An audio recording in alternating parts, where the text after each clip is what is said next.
आज हम लोग बात करने जा रहे हैं डेवलपमेंट पैटर्न इन एनिमल्स की। अगर आपको एक बार ये समझ आ गया तो आपको डेवलपमेंट बायोलॉजी के अंदर बहुत सारे और टॉपिक्स आसानी से समझ आ जाएंगे। ये बहुत बेसिक लेक्चर है और इसके अंदर आप पता लगाओगे किस तरीके से प्रोटोस्टोम बनता है, ड्यूटोस्टोम बनता है। ये दोनों टर्म्स आप देखते हो जब आप क्लासिफिकेशन पढ़ते हो, राइट। तो अगर आप ये टॉपिक यहाँ पे कवर कर लेते हो तो आगे आपको बहुत आसानी होगी। देखो, पढ़ना तो है आगे या भी, तो इसीलिए हम लोग प्रोटोस्टोम ड्यूटोस्टोम को समझने के लिए ये कुछ और फर्दर टर्म्स है कि दोनों टर्म, ये प्रोटोस्टोम ड्यूटोस्टोम कैसे बनता है क्या, उसको समझने के लिए। क्योंकि आप जब आप क्लासिफिकेशन करते हो तो आप सिमेट्री देखते हो, सीलोम देखते हो और आप एम्ब्रियोनिक डेवलपमेंट देखते हो, तो वही एक्चुअली उसी का ही पार्ट है कि किस तरीके से होती है। तो अगर आप क्लासिफिकेशन पढ़ रहे हो, तो नहीं भी पढ़ रहे, तो प्लीज़ इस वीडियो को एंड तक देखिएगा ताकि आपको ये टॉपिक एकदम क्लियर हो जाए। और अगेन, ये बहुत बेसिक है, इतना ज़्यादा डिटेल्ड नहीं है, तो इसीलिए आपको आसानी होगी इसे समझने में। सिर्फ कॉन्सेप्ट देखेंगे आज। शुरू करते हैं कि किस तरीके से प्रोटोस्टोम ड्यूटोस्टोम बनता है और ये है क्या, कहाँ से बनता है। हमें ये तो पता है कि प्रोटोस्टोम के अंदर पहले माउस बनता है, फिर इनस बनता है। ड्यूटोस्टोम में पहले इनस बनता है, फिर माउस बनता है। लेकिन है क्या, कहाँ से बना माउस, कौन सी एम्ब्रियोनिक स्टेज पे बनता है, वगैरह वगैरह। सबसे पहले तो अगर बात करें, जो गैमेट्स होता है, जो मेल गैमेट होता है स्पर्म कहते हैं, और जो फीमेल गैमेट होता है उसे ओवा कहते हैं। जब इन दोनों का फ्यूजन होता है तो बनता है हमारे पास जाइगोट। इतनी बात क्लियर है। अब जो स्पर्म है उसके पास, हमारे पास, अच्छा इसको समझने से पहले, जो ओवा होता है उसकी हमारे पास दो कवरिंग्स होती हैं। जो अंदर वाली होती है जोना पेलिसाडा कहते हैं, और जो बाहर वाली होती है कोरोना रेडिएटा कहते हैं। ठीक है, जोना पेलिसाडा और कोरोना रेडिएटा, इन दोनों कवरिंग्स को, ये ऐसे ही कुछ एक्स्ट्रा इन्फॉर्मेशन है कि इन दोनों कवरिंग्स को डिज़ोल्व करने के लिए आपका जो स्पर्म है इसके अंदर लाइजोसोम होता है, और ये लाइजोसोम कुछ एंजाइम से रिलीज करता है। ठीक है, इसके इसके अंदर लाइसोसोम होता है, इसे एक्रोसोम कहते हैं। और ये एक्रोसोम रिलीज करता है कुछ एंजाइम्स जो कि इन दोनों को क्या करते हैं, डिसॉल्व करते हैं दोनों कवरिंग को। उसके बाद जो स्पर्म है, इसका जो हेड है, टेल तो ख़त्म हो जाती है, टेल बाहर चली जाती है। ये जो फ्लैजिला है, ये जो टेल है, ये तो सिर्फ मूवमेंट के लिए काम आती है बस। ये फिर हेड जो है वो इसके अंदर पेनिट्रेट हो जाता है। इस तरीके से होती है फर्टिलाइजेशन। ठीक है, अब पता कैसे चलता है कि अच्छा ये ओवा है, ये स्पर्म है। पता ऐसे चलता है, स्पर्म को कैसे पता चलेगा कि ये ओवा है, वो ऐसे पता चलेगा कि ओवा के पास होता है एक रिसेप्टर जिसे फर्टिलाइजन कहते हैं, और इसके पास इसका एक एंटी रिसेप्टर होता है जिसे एंटी फर्टिलाइजन कहते हैं। तो फर्टिलाइजन, एंटी फर्टिलाइजन बेसिकली वो सेल्स होते हैं एक तो जिसके पास फर्टिलाइजन वो ओवा, और जिसके पास एंटी फर्टिलाइजन वो स्पर्म। तो इसी तरीके से स्पर्म जो है वो रिकग्नाइज करता है कि ये ओवा है, क्योंकि उसके पास क्या होता है, उसके पास एंटी फर्टिलाइजन होता है, उसके पास फर्टिलाइजन होता है, इसीलिए दोनों आपस में बाइंड हो जाते हैं। अब जब इन दोनों का फ्यूजन होता है तो उस प्रोसेस को हम बोलते हैं फर्टिलाइजेशन। अब जब फर्टिलाइजेशन होती है तो हमारे पास जाइगोट बनता है, यानी कि दो सेल्स आपस में ज्वाइन हुए, उन्होंने जाइगोट बना लिया। अब फर्दर क्या होता है, माइटोसिस होता है। इस माइटोसिस को हम कहते हैं क्लीवेज। क्लीवेज का मतलब होता है कट करना।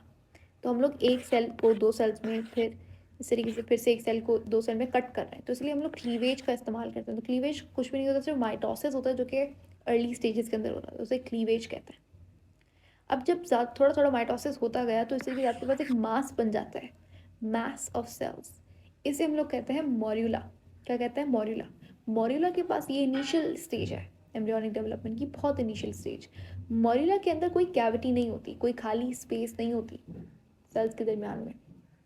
फिर मॉर्यूला फर्दर माइटोसिस करता है, मॉर्यूला फर्दर माइटोसिस करता है और अपने अंदर एक कैविटी डेवलप करता है। इस स्टेज को हम कहते हैं ब्लास्टूला। ये जो अब जो सेल्स का मास बना है जिसके पास कैविटी है, इसको बोलेंगे ब्लास्टूला। और ये जो प्रोसेस है जिसके ज़रिए मॉर्यूला कन्वर्ट हुआ ब्लास्टूला के अंदर, से बोलेंगे ब्लास्टुलेशन। सही है।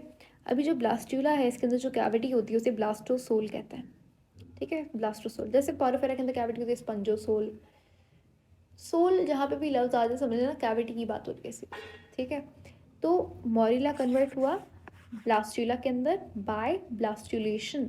मॉर्यूला के पास कोई कैविटी नहीं थी, बट ब्लास्टूला के पास कैविटी है।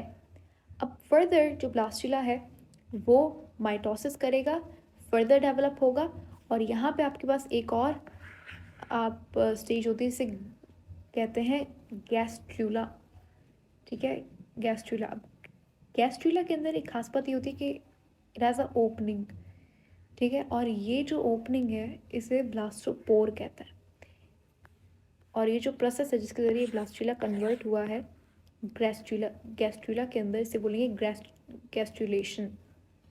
अच्छा, ब्लास्टूला तक समझ आ गया। अब ब्लास्टूला वो है जिसके पास कैविटी है ब्लास्टोसोल। अब जब ब्लास्टूला फर्दर माइटोसिस करेगा, फर्दर डेवलप होगा, तो बनाएगा एक और मास ऑफ सेल्स जिसे बोलेंगे गैस्ट्रूला, ठीक है, गैस्ट्रूला। और ये जो प्रोसेस है इसे बोलेंगे गैस्ट्रूलेशन, यानी कि blastula converts to gastrula by the process of gastrulation. अब जो गैस्ट्रूला है इसके पास होती है एक ओपनिंग। क्या होती है? इसके पास कैविटी थी, ब्लास्टूला के पास कैविटी है ब्लास्टोसोल, लेकिन जो गैस्ट्रूला है इसके पास है एक ओपनिंग जिसे बोलेंगे ब्लास्टोपोर, ठीक है। पहले मोरिला, फिर ब्लास्टूला, मोरिला, ब्लास्टूला, गैस्ट्रूला। बस इतनी बात आपको याद रखनी है, और कुछ नहीं याद करना, बस मोरिला, ब्लास्टूला एंड गैस्ट्रूला। और जो मेन बात है वो ये है कि गैस्ट्रूला के पास एक ओपनिंग होती है जिसे ब्लास्टोपोर कहते हैं। That's it, whatever you have to remember. मैंने आपको अभी हाईलाइट कर दिया कि ये चीज़ आपको याद करनी है। अब ब्लास्टोपोर होती है ओपनिंग।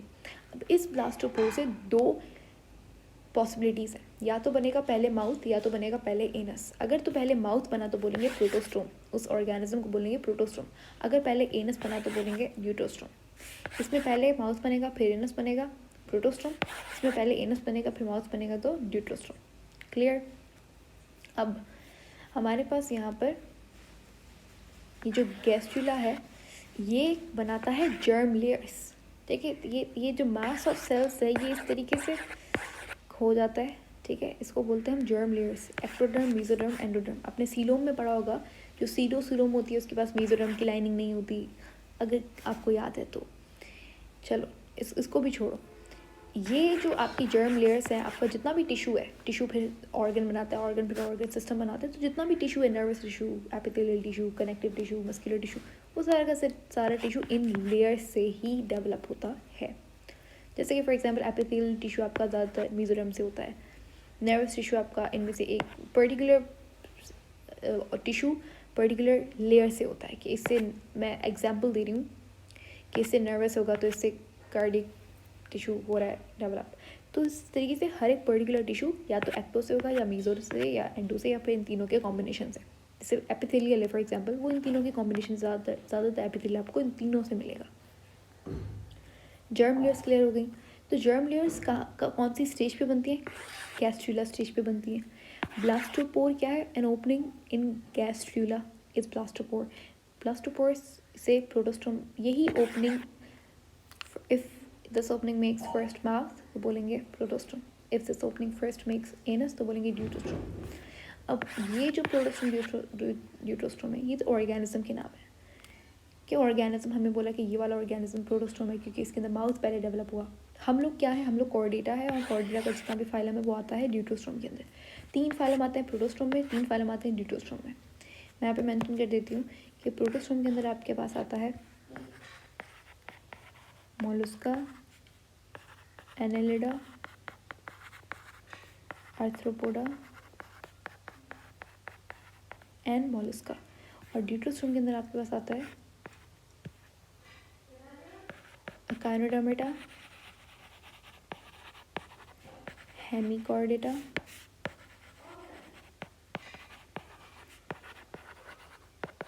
और कॉर्डेटा। ये 6 आपके पास इस तरीके से आते हैं फाइलम्स। और फिर इससे ये जो गैस्ट्रूला स्टेज है, फिर इससे फर्दर डेवलपमेंट होती है। फिर यहाँ से अब यहाँ तक टिश्यू बन गया आपका, ये लेयर से आपका टिश्यू वगैरह बन जाएगा। फिर फर्दर माइटोसिस होगा एंड देन ऑर्गेनोजेनेसिस, यानी कि जेनेसिस यानी कि बनना, ऑर्गन्स बनना यहाँ से शुरू होता है, ठीक है। तो I hope it's very clear in your heads कि किस तरीके से डेवलपमेंट होती है एम्ब्रियो के अंदर।